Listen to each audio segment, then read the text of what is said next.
How's everybody doing?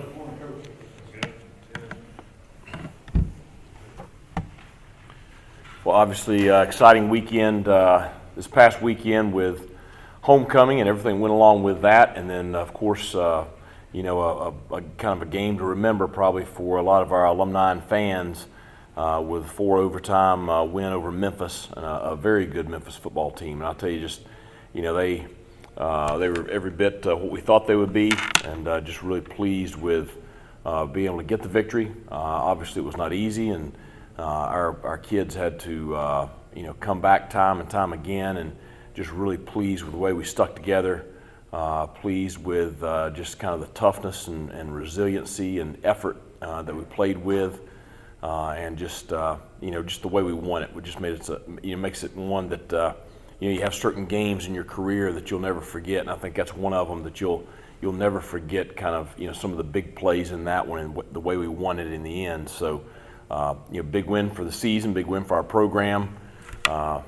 Short memory though, because we got another very challenging game coming up against a very, very talented UCF team who is off to a great start this year. And just watching a little bit of their game against Georgia Tech before I came up here, and just seeing how they match up against an ACC team, and saw them against Louisville, and obviously they've had a couple of big wins here the last 2 weeks over SMU and Temple.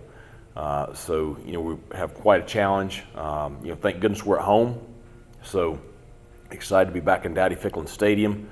Another 7:30 kickoff. Due to TV and playing on ESPN again this week. So it's a great opportunity for our program, and one that I'm sure our kids are going to be ready to go. Really need our crowd back in it. I think they were a big part the other night, especially in overtime, just with the atmosphere in the stadium. And we need that kind of 12th man again this Saturday night. So should be a great matchup. Questions?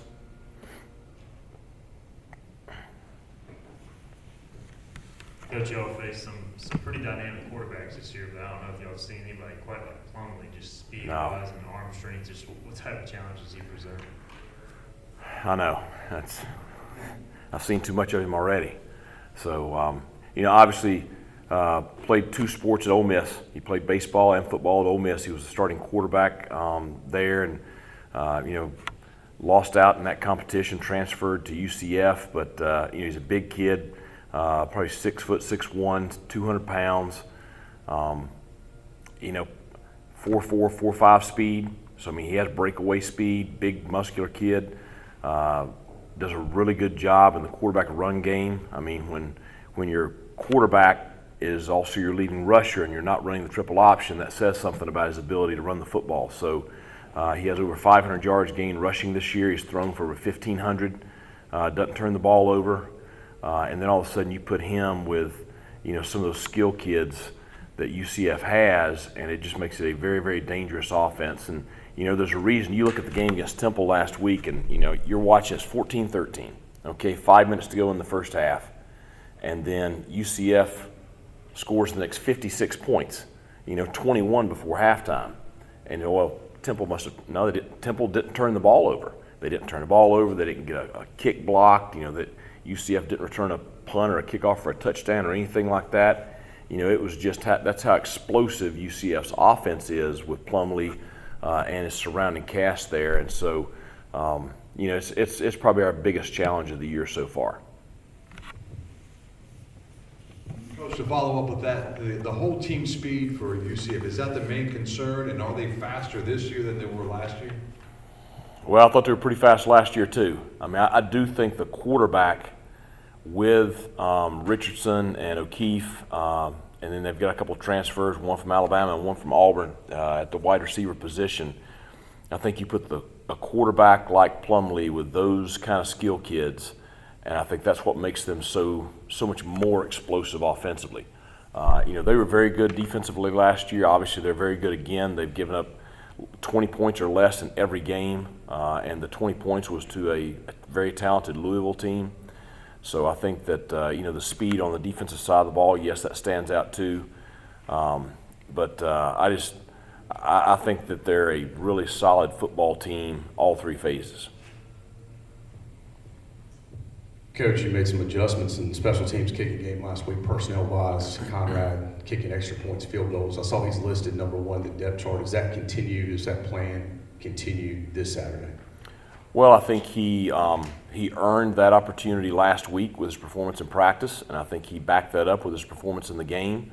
So naturally, he's going to be listed as the starter on the depth chart. But it's a thing he's going to have to compete every week, just like everybody else is. So I was very pleased with the way he responded.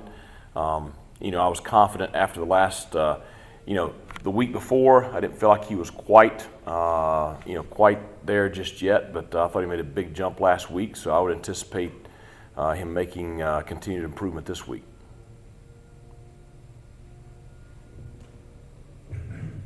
With guys like Chandre Mims and Chad Stevens finding their way to the backfield more often, how does that just make everything easier for the rest of the players on defense? Well, I think it's just they're being impactful. You look at the 2-point conversion in the third overtime, and we had a line stun on, and Chad just knifes through and hits the running back for no gain or a loss there. And it's you look at would he have got in if Chad hadn't made that play? I don't know, but certainly it's a huge play that nobody's really talked about. You look at Chandre, he had at least one sack. He had another couple, may have been labeled as quarterback runs, so maybe been a tackle for a loss, but he's obviously being a huge impact both in the run game and the pass game. But I think that how disruptive our defensive linemen were the other night was a factor in the ball game. We collected 4 sacks. We had several quarterback pressures. We kept Hennigan kind of harassed all night. I think that was a factor in both of the interceptions. I think that was a factor on the last play of the game. And I think it was, a big piece to us winning the ball game. So, it's great to get production from those guys in addition to the other defensive linemen. Coach, UCF leads the conference in rushing. What's the conversation been like with your guys up front defensively about how important they're going to be this weekend?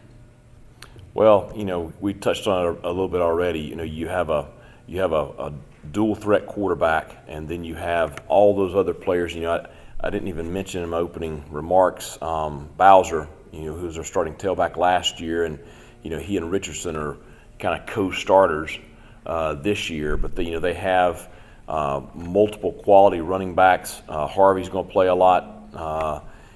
Their backup quarterback, Castellanos, the true freshman, may be faster than Plumlee.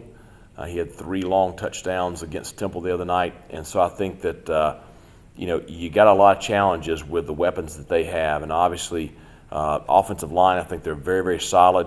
A transfer from Virginia and a transfer from Jacksonville State at the 2 tackles. Their center's a returning kid that all conference caliber players. So I just think they're a very solid running football team. Obviously, we're going to have to play very, very well up front, linebacker, box level, this week to be able to slow them down. But the combination of their ability and their scheme that they run is a huge challenge. Coach, Julius Wood said that he can compete with Keaton Mitchell athletically on the field.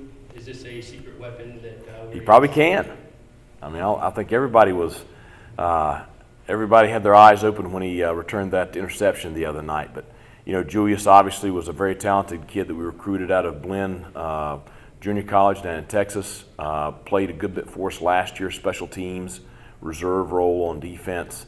Had a great off season, and we really felt he was going to kind of blossom into this type of player this year. But what a game he had the other night. 11 tackles, 6 solo.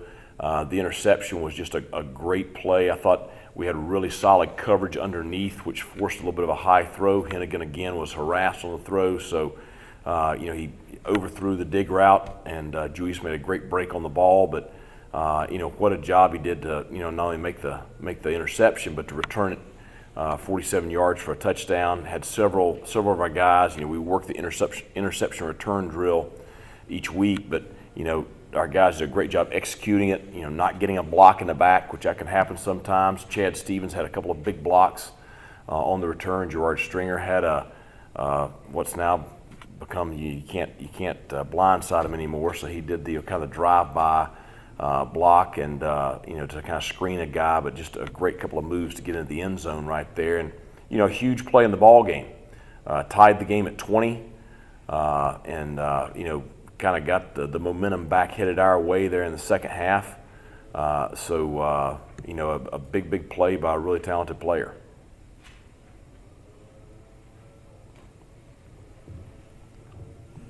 Coach, Pre Washington played his most snaps defensively for you guys at corner. How do you think he did in that role? Obviously, coming in as an experienced guy, getting his first time here. Well, I think number one for Pre is, the stage wasn't too big for him. He's played a lot of ball, and he's a really savvy ball player. And I thought he was very solid.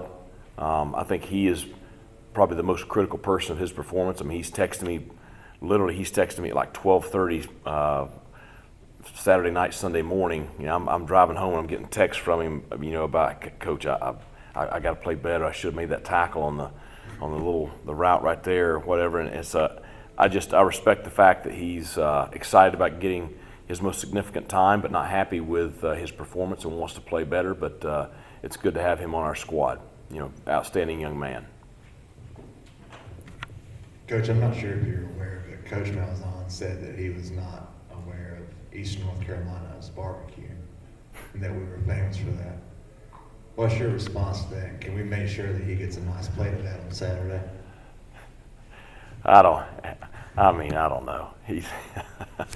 I'm sure he'll enjoy it. So it's I'm a fan of barbecue. So I love Eastern North Carolina barbecue. So, but I don't know whatever the delicatessen is down there in Orlando. So we'll make sure he gets a plate. It's got to. Might have an argument over which place it comes from, Parker's or B's or Sam Jones. They've got an argument over which one's best. And now we got Mission here in town too. So we've got a lot to choose from.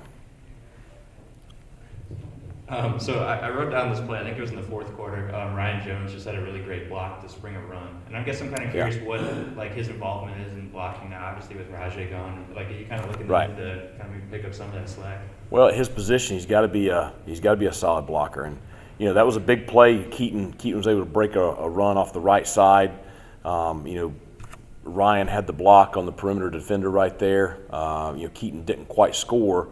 But it got us deep down there, close to the red zone. I think maybe inside the 20, definitely, probably inside the 15. We were able to score a few plays later to take the lead with a minute and some change left. Big block.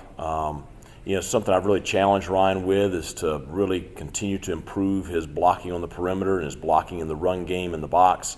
He's a hybrid tight end. His kind of future is going to be that. So he's got to continue to, improve on that and build on that. But certainly that was a big play in the ball game. Are there any other questions? All right. Thanks a lot. Go Pirates.